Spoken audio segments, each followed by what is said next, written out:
দশমমান শ্ৰেণীৰ ছাত্ৰ ছাত্ৰীসকল, আজি মই তোমালোকৰ লগত সমাজ বিজ্ঞান বিষয়ৰ ইতিহাস খণ্ডৰ অন্তৰ্গত এটি পাঠ মহাত্মা গান্ধী আৰু ভাৰতৰ স্বাধীনতা সংগ্ৰামৰ অসহযোগ আন্দোলনৰ বিষয়ে আলোচনা কৰিম। অসহযোগ আন্দোলন ভাৰতবৰ্ষত 1920 চনৰ পৰা 1922 চনলৈকে ভাৰতীয় জাতীয় কংগ্ৰেছ আৰু মহাত্মা গান্ধীৰ সবল নেতৃত্বত চলিছিল। এই অসহযোগ আন্দোলনৰ মুখ্য লক্ষ্য আছিল ভাৰতবৰ্ষৰ মৰ্যাদা আৰু অখণ্ডতা শান্তিপূৰ্ণভাৱে অটুট ৰখা। ভাৰতবৰ্ষৰ স্বাধীনতা সংগ্ৰামৰ ইতিহাসত যিমানবিলাক আন্দোলন হৈছিল, সেই আন্দোলনবিলাকৰ ভিতৰত প্ৰথমটো সৰ্ববৃহৎ আন্দোলন আছিল এই অসহযোগ আন্দোলন, য'ত হিন্দু মুছলমান আদি উভয় ধৰ্মাৱলম্বী লোকৰ উপৰিও মহিলাসকলেও সক্ৰিয়ভাৱে অংশগ্ৰহণ কৰিছিল।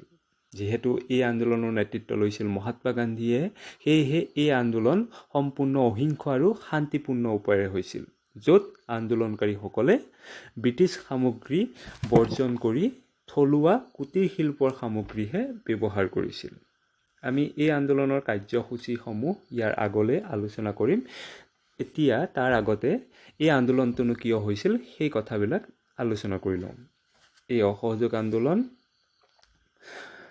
অসহযোগ আন্দোলনৰ প্ৰথম কাৰক হিচাপে প্ৰথম বিশ্বযুদ্ধৰ কথা আমি উল্লেখ কৰিব পাৰোঁ। কাৰণ প্ৰথম বিশ্বযুদ্ধত ব্ৰিটিছসকলে অংশগ্ৰহণ কৰিছিল আৰু তাৰ ফলত ভাৰতৰ অৰ্থনীতিত ইয়াৰ প্ৰভাৱ পৰিছিল আৰু তাৰ ফলত ভাৰতীয়সকল অসন্তুষ্ট হৈ পৰিছিল। দ্বিতীয় কাৰণ হিচাপে 1919 চনৰ ৰাওলাট আইনৰ কথা আমি উল্লেখ কৰিব পাৰোঁ। এই ৰাওলাট আইনখন এনেকুৱা এখন আইন আছিল, যিখন আইন মতে যিকোনো লোকক বিনা বিচাৰে 2 বছৰলৈকে কাৰাগাৰলৈ নিক্ষেপ কৰিব পাৰিছিল। এই আইনখনৰ প্ৰতিবাদত ইয়াৰ আগতো আমি পাইছোঁ যে এই আইনখনৰ প্ৰতিবাদত 1919 চনত মহাত্মা গান্ধীয়ে ভাৰতবৰ্ষত সত্যাগ্ৰহ আৰম্ভ কৰিছিল, যাৰ পৰিণতিত তেওঁ আনকি কাৰাগাৰলৈও যাবলগীয়া পৰিছিল। আৰু এই আইনখনৰ কাৰণে ভাৰতবৰ্ষৰ মানুহবিলাকৰ মাজত বা জনসাধাৰণৰ মাজত ব্যাপক প্ৰতিক্ৰিয়াৰ সৃষ্টি হৈছিল। 3 নম্বৰ কাৰক হিচাপে আমি 1919 চনৰ জালিয়ানৱালাবাগৰ হত্যাকাণ্ডৰ কথা উল্লেখ কৰিব পাৰোঁ।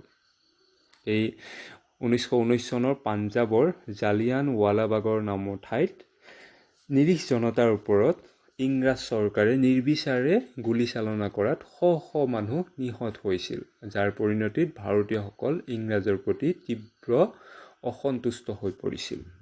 আকৌ ব্ৰিটিছ চৰকাৰৰ অৰ্থনৈতিক শোষণ আদিৰ কাৰণেও ভাৰতীয়সকল ব্ৰিটিছৰ প্ৰতি আগৰে পৰাই অসন্তুষ্ট হৈ আছিল আৰু মহাত্মা গান্ধীয়ে যেতিয়া এই অসহযোগ আন্দোলন আৰম্ভ কৰিছিল, তেতিয়া ভাৰতীয়সকলে এই আন্দোলনৰ প্ৰতি পূৰ্ণ সমৰ্থন আগবঢ়াইছিল। আকৌ ভাৰতীয় মুছলমানসকলৰ খিলাফত আন্দোলনৰ প্ৰতি সমৰ্থন। আমি জানো যে মহম্মদ আলী আৰু মৌলানা চৌকত আলীৰ নেতৃত্বত ভাৰতবৰ্ষত অসহযোগ আন্দোলনৰ সমসাময়িক সময়তেই খিলাফত আন্দোলন হৈছিল আৰু এই আন্দোলনৰ প্ৰতি মহাত্মা গান্ধীয়ে পূৰ্ণ সমৰ্থন আগবঢ়াইছিল আৰু সেয়েহে মুছলমানসকলেও অসহযোগ আন্দোলনৰ প্ৰতি সমৰ্থন জনাইছিল। ইয়াৰ পাছত অসহযোগ আন্দোলনৰ কাৰ্যসূচীসমূহ, এই আন্দোলনটো কেনেদৰে আগবঢ়াই নিয়া হৈছিল। প্ৰথম অৱস্থাত ভাৰতীয়সকলে অসহযোগ আন্দোলনৰ কাৰ্যসূচী হিচাপে বিদেশী বস্তুসমূহ জ্বলাই দিয়া হৈছিল আৰু বিদেশী বস্তু তেওঁলোকে বৰ্জন কৰিছিল। লগতে আন্দোলনকাৰীসকলে সকলো মাদক দ্ৰব্য বন্ধ কৰাৰ উপৰিও সুৰাৰ বিপণীসমূহ বন্ধ কৰি দিছিল। ভাৰতবৰ্ষৰ ছাত্ৰ ছাত্ৰীসকলে চৰকাৰী বিদ্যালয় আৰু মহাবিদ্যালয় ত্যাগ কৰিছিল আৰু তাৰ বিপৰীতে তেওঁলোকে জাতীয় বিদ্যাপীঠ প্ৰতিষ্ঠা কৰিছিল। ঠিক যেনেদৰে আমি পাই আহিছিলোঁ যে স্বদেশী আন্দোলনৰ সময়ত ভাৰতবৰ্ষত বহুত জাতীয় বিদ্যালয় প্ৰতিষ্ঠা হৈছিল, ঠিক সেইদৰে এই অসহযোগ আন্দোলনৰ সময়তো ভাৰতবৰ্ষত কাশী বিদ্যাপীঠ, বেনাৰস বিদ্যাপীঠ আদিৰ দৰে জাতীয় বিদ্যাপীঠ প্ৰতিষ্ঠা হৈছিল। আৰু এই অসহযোগ আন্দোলনৰ সময়তে উকিলসকলে কছাৰী ত্যাগ কৰিছিল আৰু ব্ৰিটিছ চৰকাৰৰ পৰা পোৱা বঁটা বাহন উপাধি আদিও তেওঁলোকে ত্যাগ কৰিছিল। এই অসহযোগ আন্দোলনৰ সময়তে কংগ্ৰেছে প্ৰায় 40 লাখ স্বেচ্ছাসেৱক সদস্যভুক্তি কৰিছিল।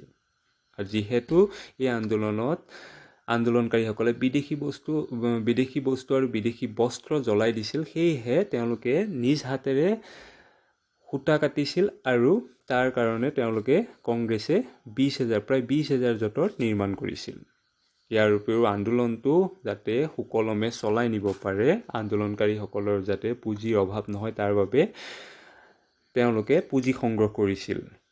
তিলক স্বৰাজ পুঁজি, সেই পুঁজিটোৰ নাম আছিলে তিলক স্বৰাজ পুঁজি, আৰু সেই তিলক স্বৰাজ পুঁজিৰ অধীনত প্ৰায় 1 কোটি টকাতকৈও অধিক পুঁজি সংগ্ৰহ কৰা হৈছিল। আৰু এই আন্দোলনটোক আগবঢ়াই নিবলৈ মহাত্মা গান্ধীয়ে গোটেই ভাৰতবৰ্ষ ভ্ৰমণ কৰিছিল। আমি জানো যে 1921 চনত আনকি মহাত্মা গান্ধী আমাৰ অসমলৈও আহিছিল, আৰু তাৰ ফলত অসমতো এই অসহযোগ আন্দোলন ব্যাপকভাৱে প্ৰচাৰ আৰু প্ৰসাৰ হৈ পৰিছিল। এতিয়া আমি অসহযোগ আন্দোলনৰ যিবিলাক কাৰ্যসূচী পালোঁ, সেই কাৰ্যসূচীবিলাক যদি আমি ভালদৰে লক্ষ্য কৰোঁ, তেনেহ'লে সেই আন্দোলনৰ কাৰ্যসূচীবিলাকৰ আমি দুটা দিশ দেখিবলৈ পাম। এটা হৈছে ইতিবাচক দিশ আৰু আনটো হৈছে নেতিবাচক দিশ। এতিয়া ইতিবাচক মানে হৈছে ভাল দিশ আৰু নেতিবাচক হৈছে বেয়া দিশ। এতিয়া ইতিবাচক দিশসমূহলৈ যদি আমি লক্ষ্য কৰোঁ, তেনেহ'লে প্ৰথমটো হৈছে হাতেৰে সূতা কটা আৰু তাঁত বোৱা শিল্পৰ উন্নতি। দ্বিতীয়টো হৈছে হিন্দুসকলৰ মাজত যি অস্পৃশ্যতা আছিলে, সেই অস্পৃশ্যতা দূৰ কৰিবলৈও এই আন্দোলনৰ সময়ত প্ৰচেষ্টা চলোৱা হৈছিল। আৰু আমি জানো যে এই আন্দোলনত হিন্দু আৰু মুছলমান উভয় ধৰ্মাৱলম্বী লোকে সক্ৰিয়ভাৱে অংশগ্ৰহণ কৰিছিলে, আৰু তাৰ ফলত তেওঁলোকৰ মাজত ঐক্য বা একতা সাধন হৈছিল। আৰু আন এটা উল্লেখযোগ্য দিশ আছিল অসহযোগ আন্দোলনৰ সময়ত মাদক দ্ৰব্য নিবাৰণ। আনকি অসমতো সেই সময়ত যিবিলাক মদ বেচা দোকান বা মাদক দ্ৰব্যৰ দোকান বা সুৰাৰ বিক্ৰী সম্পূৰ্ণৰূপে বন্ধ কৰি দিয়া হৈছিল। এতিয়া অসহযোগ আন্দোলনৰ আমি নেতিবাচক দিশসমূহলৈ যদি লক্ষ্য কৰোঁ, তেনেহ'লে দেখিম যে বিধানমণ্ডল, আদালত আৰু চৰকাৰী শিক্ষানুষ্ঠান বৰ্জন, এই তিনিটাক অসহযোগ আন্দোলনৰ নেতিবাচক দিশ হিচাপে গণ্য কৰা হয়। কিন্তু এই তিনিটা যদিও নেতিবাচক দিশ আছিল, তথাপিতো এই নেতিবাচক দিশ তিনিটাৰ কিছুমান ইতিবাচক সংস্কাৰ আছিল, বা এই নেতিবাচক দিশ তিনিটাই কিছুমান ইতিবাচক সংস্কাৰ কৰিছিল। সেইকেইটা আছিলে যে যিহেতু সেই সময়ত উকিলবিলাকে আদালত বা কোৰ্ট বা কাছাৰী ত্যাগ কৰিছিল, সেয়েহে জনসাধাৰণৰ মাজত যিবিলাক বিবাদ বা অপৰাধ আছিলে, সেই বিবাদ বা অপৰাধবিলাকৰ গোচৰ ৰাজহুৱা বিচাৰ সভাৰ দ্বাৰা নিষ্পত্তি কৰাৰ ব্যৱস্থা কৰা হৈছিল। আকৌ যিহেতু ছাত্ৰ ছাত্ৰীসকলে চৰকাৰী বা ব্ৰিটিছ চৰকাৰৰ অধীনত যিবিলাক স্কুল কলেজ আছিলে, সেইবিলাক ত্যাগ কৰিছিল, সেয়েহে তেওঁলোকৰ যি শিক্ষা আগবঢ়াই নিবলৈ কাশী বিদ্যাপীঠ বা বেনাৰস বিদ্যাপীঠৰ দৰে জাতীয় বিদ্যালয় প্ৰতিষ্ঠা কৰা হৈছিল। এইবিলাক আছিলে এই নেতিবাচক দিশসমূহৰ কিছুমান ইতিবাচক সংস্কাৰ। মহাত্মা গান্ধীৰ নেতৃত্বত আৰম্ভ হোৱা অসহযোগ আন্দোলনৰ প্ৰতি ভাৰতীয় জনগণে পূৰ্ণ সমৰ্থন আগবঢ়াইছিল, আৰু ভাৰতবৰ্ষৰ সৰ্বত্ৰে এই আন্দোলনটো বিয়পি পৰিছিল। আৰু এই আন্দোলনে ব্ৰিটিছ চৰকাৰৰ অৰ্থনৈতিক আৰু ৰাজনৈতিক ক্ষমতাৰ ওপৰত ব্যাপক প্ৰত্যাহ্বান সৃষ্টি কৰিছিল। কিন্তু 1922 চনৰ 5 ফেব্ৰুৱাৰী তাৰিখে উত্তৰ প্ৰদেশৰ গোৰখপুৰ জিলাৰ চৌৰি চৌৰাত স্থানীয় পুলিচ আৰু প্ৰতিবাদকাৰীৰ মাজত সংঘটিত হোৱা হিংসাত্মক ঘটনাত মৰ্মাহত হৈ গান্ধীজীয়ে এই আন্দোলন প্ৰত্যাহাৰ কৰে।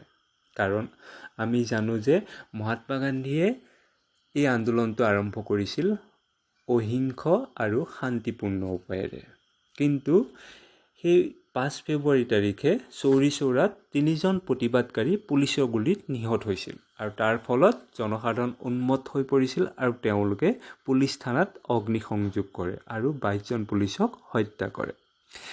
এই ঘটনাত মৰ্মাহত হৈ গান্ধীজীয়ে এই আন্দোলনটো প্ৰত্যাহাৰ কৰিছিল।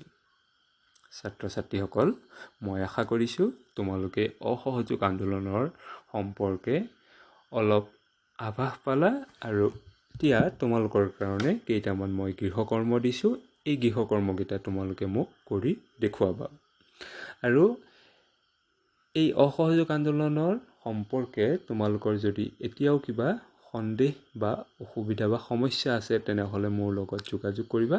মই এইবিলাক সমাধান কৰিবলৈ বা বুজাই দিবলৈ তোমালোকক চেষ্টা কৰিম। ধন্যবাদ।